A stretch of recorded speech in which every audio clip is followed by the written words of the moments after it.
Welcome to the Artist Loft, the talk show for all artists. Join us each show as we spotlight a variety of different creatives, hosted by the Florida Arts Network, with Richard Sosa and Frank A. Ruffolo.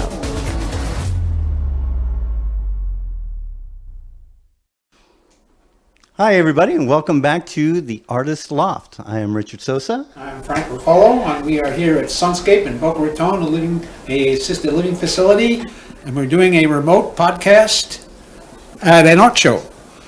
An amazing art show. Lots of work here from a lot of different artists. It really is amazing. And we have one of the artists here today. So Athena. Yes, hello. Why don't you go ahead and introduce yourself and tell us a little bit about your artwork and what you do. I'm a spiritual artist. I'm also a life coach. I'm part Cherokee and I'm also part Seminole. And great grandma was Greek, so that's where Athena comes in, the Greek goddess name. I discovered a lot of my uniques and techniques through shamanic healing, from different powwows, from our tribe, from great grandma, through the smudging, through aura cleansing, through aura healing, and also yoga. I have to say yoga, and I bring into a lot of art therapy, and I kind of collaborated that. And I seen it was a tremendous amount of a difference through clients, because not a lot of clients knows how to speak out their true feelings and emotions, and it's easier for them to paint it out or draw it.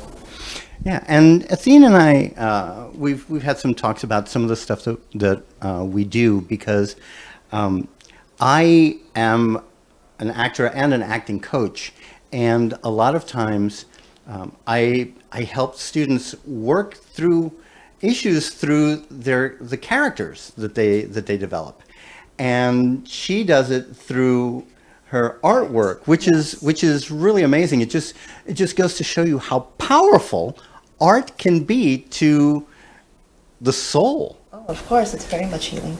Yeah. And how long have you been doing your artwork? I've been doing the artwork, I want to say, for about 13 years. Very good, very good. Mm-hmm.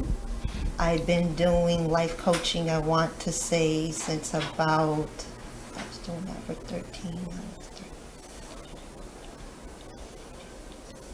I want to say about 17 years. Wow. Okay, so now, Very much the right. quick question. Okay, so like I developed my passion for acting when I was like 5, right? I knew that I wanted to be an actor, right? Yes. How did you develop your passion for art, and how did you decide that you wanted to start using art to help people?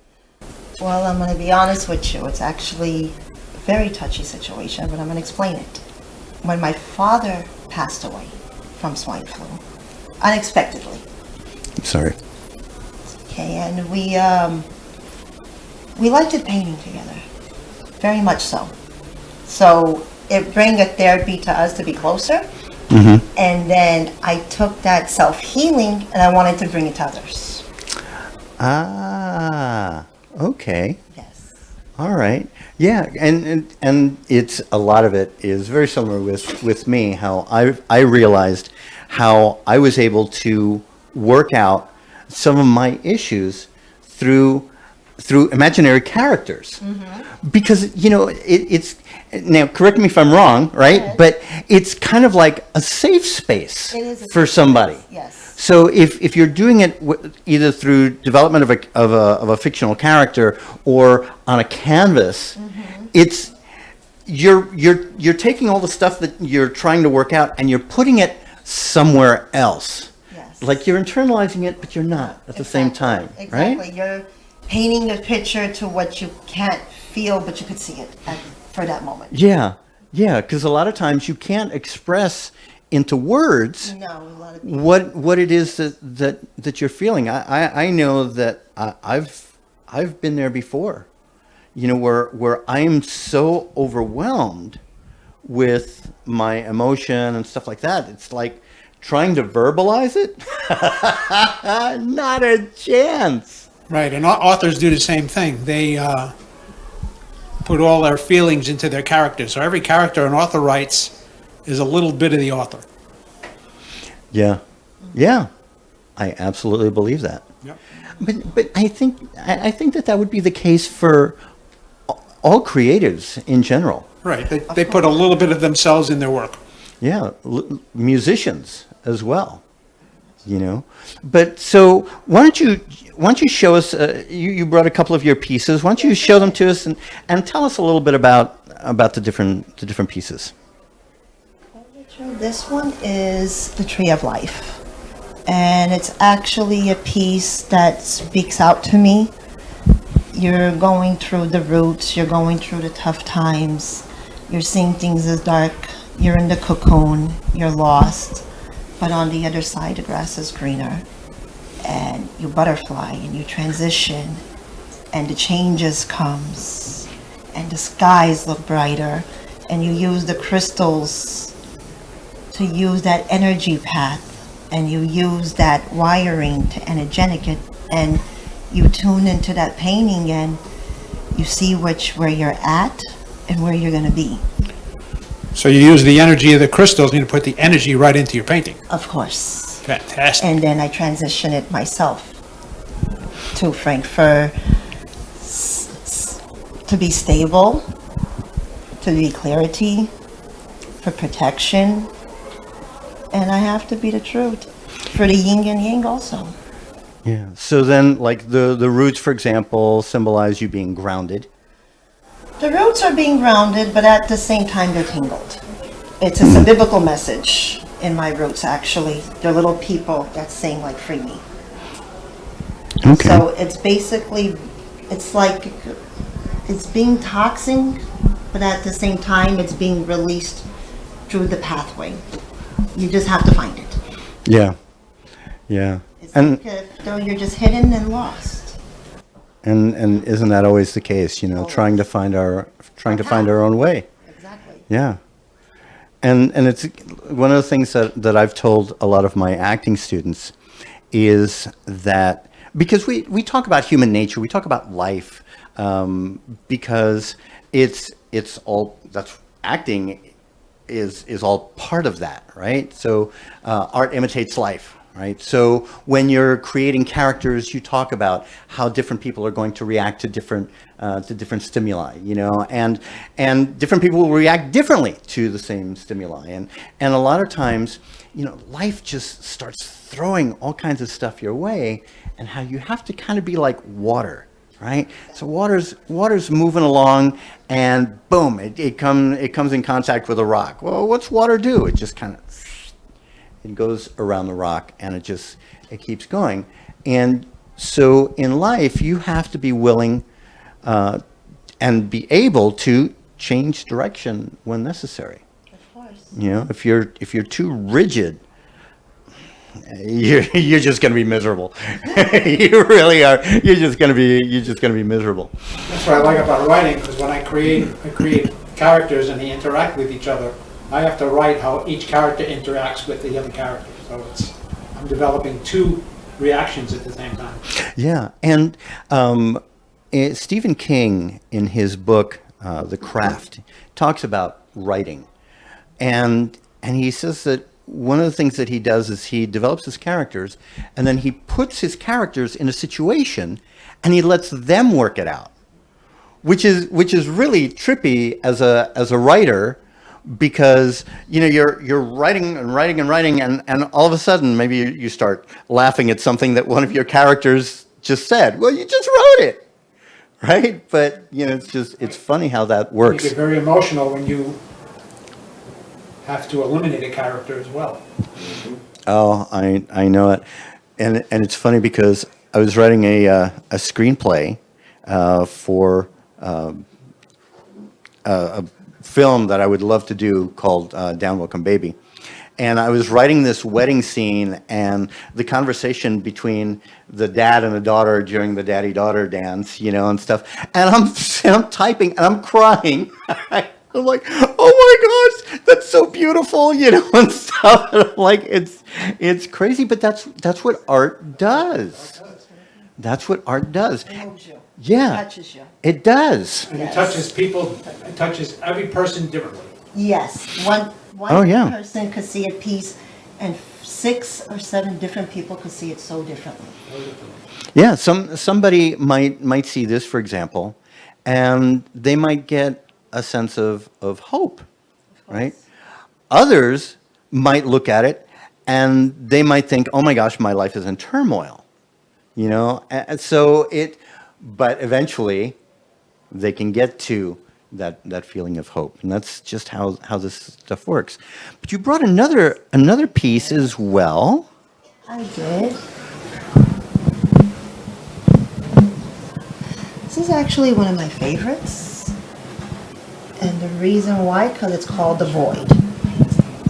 You're on this path where you're lost and confused. And you feel like you're in circles and you don't know where to go, but you keep feeling sucked in and dried in.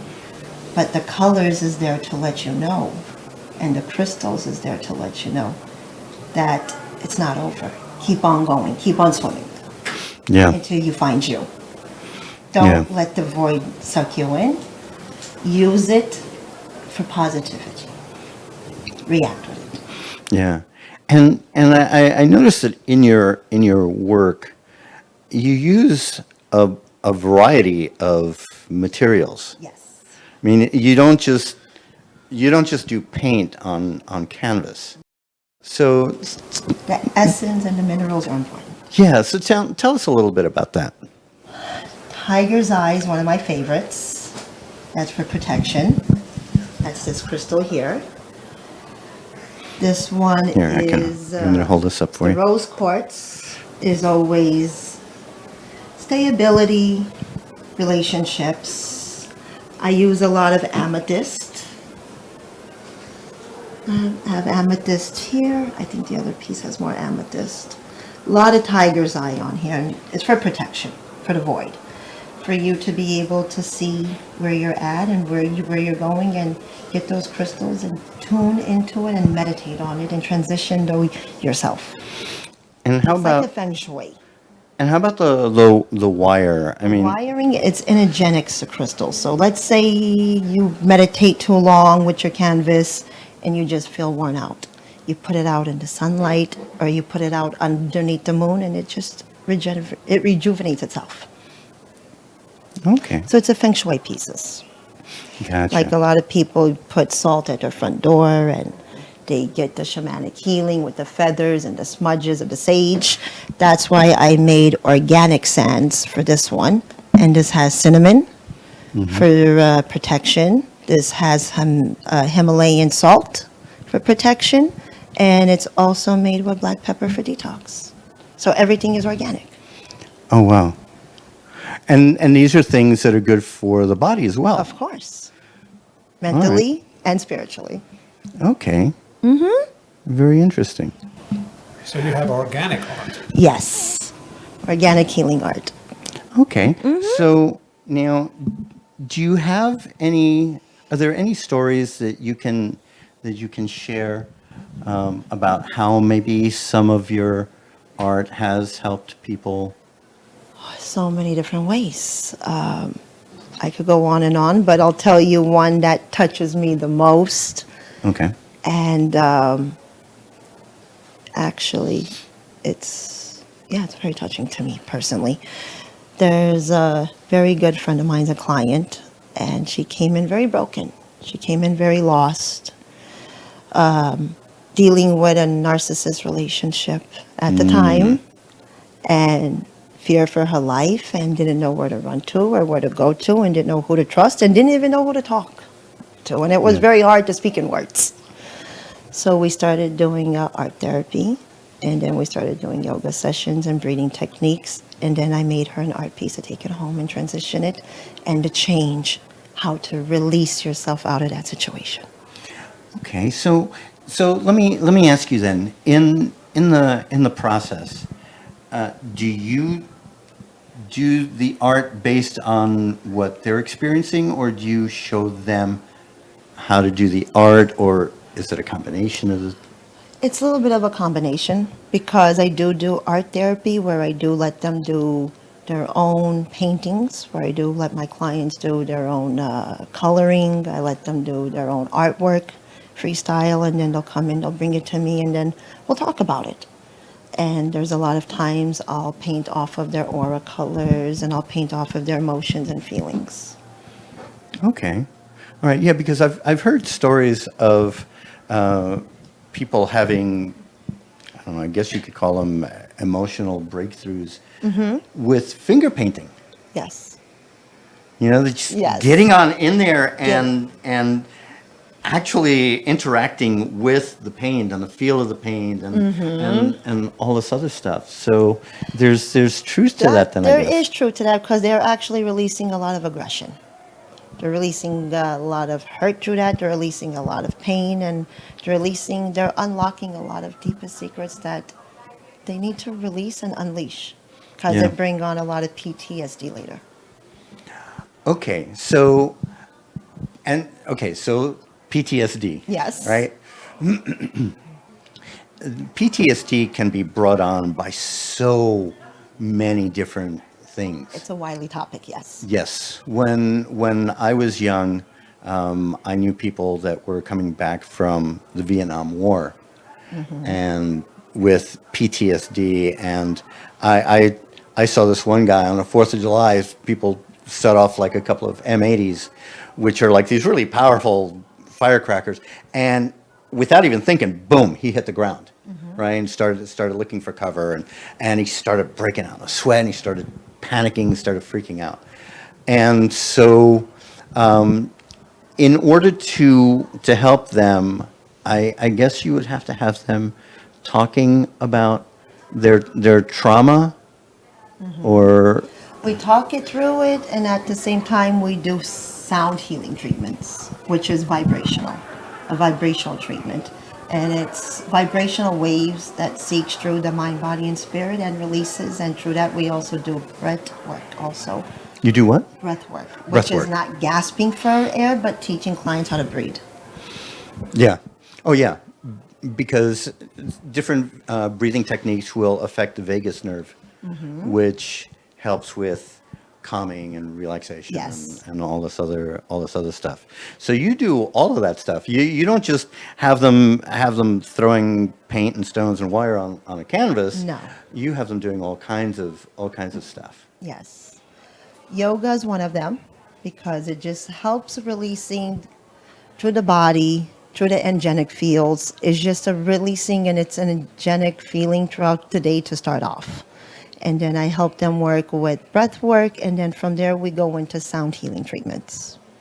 Okay, how's the sound healing? How does that? That works with the 7 different chakra bowls, which works with the crown chakra, which goes to the third eye chakra, the throat chakra, the heart chakra, the solar plex, the sacral, and the root. So it's activating the meridian system through these sound healing bath treatments to go through a vibrational state.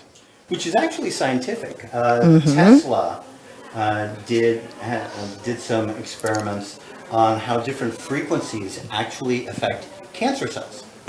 And when you hit the right frequency for the right cancer cell, it can actually blow up the cell. So The U.S. Navy during the 30s and 40s did frequency testing on cancer cells, and it was almost 90% effective. yeah, boy, wouldn't that be great? You know, but Very much But of so. course, you know where that went.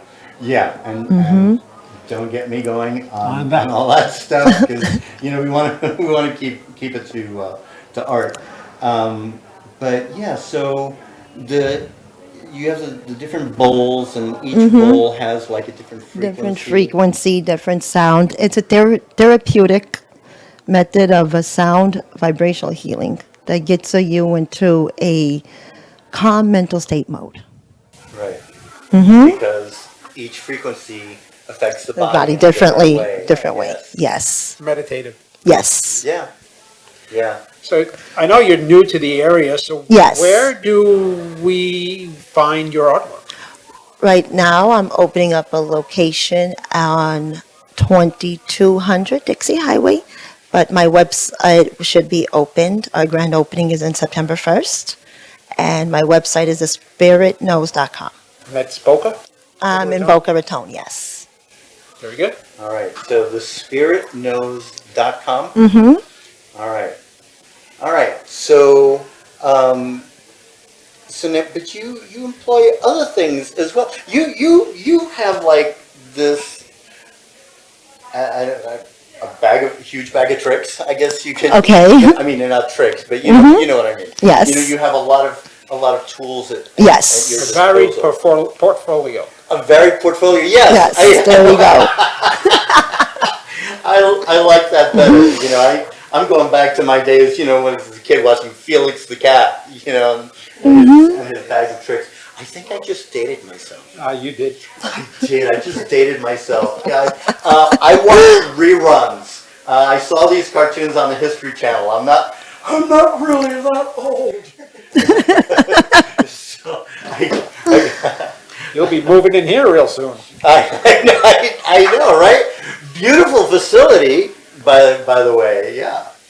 All right. So I'm being told we are down to a few minutes here, 5 minutes.